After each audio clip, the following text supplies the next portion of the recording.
नमस्कार दर्शक बंधु भक्ति पथे रामदूत चैनल पे आपण मानक स्वागत।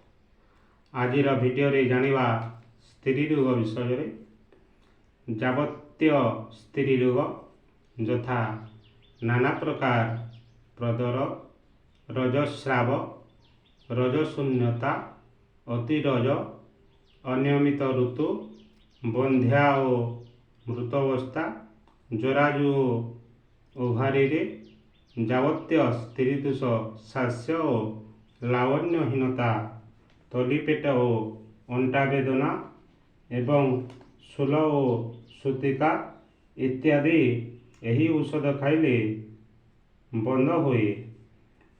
आपण माने यही गछटी को भल भाव जानिथिबे चिन्हिथिबे। एहार नाम हेउछि मुतुरीलता। देखिबाकू आलुलता परी किंतु देहरे कंटा थाए। एहाकू दांत काटी मध्य करंती। एहार मूलरे शतावरी चेर परी बहुत चेर थाए। एहाकू कुमाटुआ मध्य कहती। आंचलिक भाषारे मुतेर बोली कहती। आमर पश्चिम ओडिशार लोक माने एहाकू मुतुरी बा मुतेर बोली कहती। आपण माने यही गछ को तार चेर कोड़ी तार चेर को सुखाई चूर्ण करिवे। आसंतु जानिबा सही चूर्ण बाबदरे। आपण माने मुतुरीलतार चूर्ण एक भाग नहीं जिवे।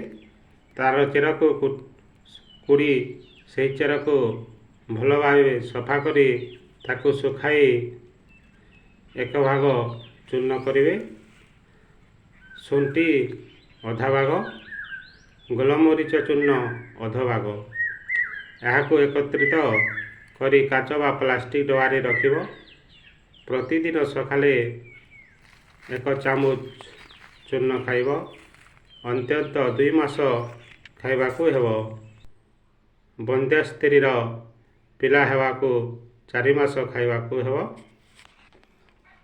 आसंतु जानिबा एहार आ गोटे चूर्ण विषय रे। बंध्या स्त्रीर संतान हेबा पई औषध।